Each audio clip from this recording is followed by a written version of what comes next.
Bwana Yesu asifiwe. Ndugu yangu mpendwa, karibu katika mfululizo wa masomo ya unabii.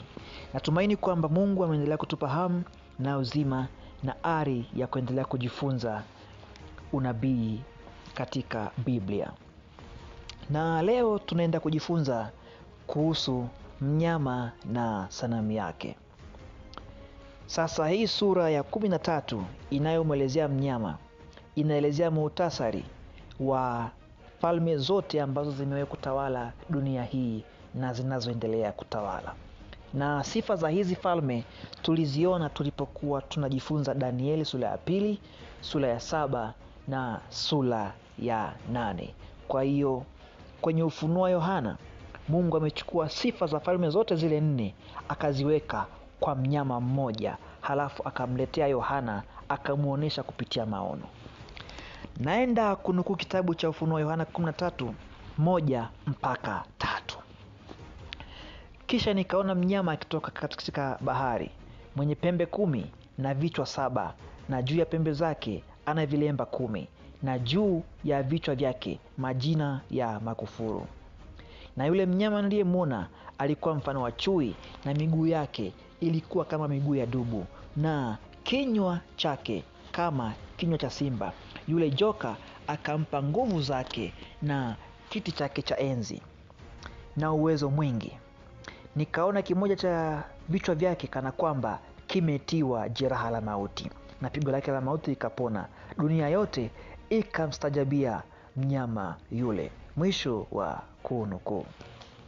Sasa kwenye unabii, bahari huwa inawakilisha watu, jamaa au mataifa. Kwa hiyo unabii kwenye hii sura unaelezea historia ya tawala za dunia katika lugha ya picha moja kwa tawala zote za Danieli sura ya 7. Na kama ambavyo tumejifunza habari zake huko nyuma, tunaona kwamba kichwa kimoja cha tawala hizo kimetiwa jeraha la mauti. Halafu shetani, yaani joka, akampa mnyama kiti na uweza wake. Na kama tulivyoona, baada ya tawala za falme nyingine kumalizika, utawala wa Rumi nao ukafutika, na hapo ukatokea utawala wa kipapa. Kama unakumbuka, hiyo ilikuwa ni kwenye Danieli sura ya 8. Sasa upapa ulianza kama kanisa na serikali mwaka 538 BK kwa amri ya mfalme Justinian na chini ya ulinzi wa jeshi la Belisarius. Ukatawala kwa miaka 1260 kabla hujapata jeraha la mauti mwaka 1798. Sasa tunaenda kunukuu kitabu cha Encyclopedia Britannica cha mwaka 1941 ili tuone jeraha hilo la mauti lilikuwaje. Katika mwaka 1798 Jenerali Bethia aliingia Roma, akauondoa kabisa utawala wa papa na kuanzisha mwingine. Mwisho wa kunukuu. Kwa hiyo tunaona kwamba baada ya hapo mnyama akapata jeraha la mauti kwa sababu Napoleon alimtuma Bethia na jeshi lake mjini Roma, na wakauondoa utawala wa upapa. Sasa kitabu hichi kinaendelea kuandika tena kwamba baada ya jeraha la mauti kumpata mnyama, mwaka uliofuata, yani mwaka 1799, papa alifariki. Na tukio hili ndio sababu kuu ambayo inalifanya kanisa kuu la Rumi limtambue Napoleon kama mpinga Kristo. Kwa hiyo Joseph Rickaby kwenye kitabu cha The Modern Papacy ndani ya sura ya Lectures on the History of Religion, lecture 24, anaandika hivi: nusu ya Ulaya walidhani kuwa papa na upapa ulikuwa umekufa. Sasa unabii unaeleza kwamba jeraha la mauti ambalo linampata mnyama lingepona. Je, jeraha hili lilipona kweli? Sasa baada ya Vatican kubaki kama kanisa tu bila nguvu za kisiasa, mwaka 1929 Italia ikaamua kuutambua mji wa Vatican kama serikali ambayo inajitegemea yenyewe, kwa sababu papa alirudi kutoka uhamishoni. Sasa baada ya kurudi, Italia ikawa na watawala wawili, yaani Mussolini na papa mwenyewe. Na ndiyo maana serikali ya Italy ikabidi isaini mkataba na papa utakaofanya mji wa Vatican ujitegemee kama nchi. Kwa hivyo, mnyama akarudishiwa nguvu zake za kisiasa na kidini, na mpaka hivi leo dunia inamtambua papa kuwa kiongozi wa kanisa la Rumi na makanisa mengine zaidi ya 4900. Hakuna kiongozi wa dunia hii ambaye anaweza kukataa wito wa papa, kwa sababu papa ana nguvu za kisiasa, lakini pia ana nguvu za kidini ambazo anatumia kwa namna yoyote ile inayombidi yeye. Naenda kunukuu kitabu cha The San Francisco Chronicle cha mwaka 1929.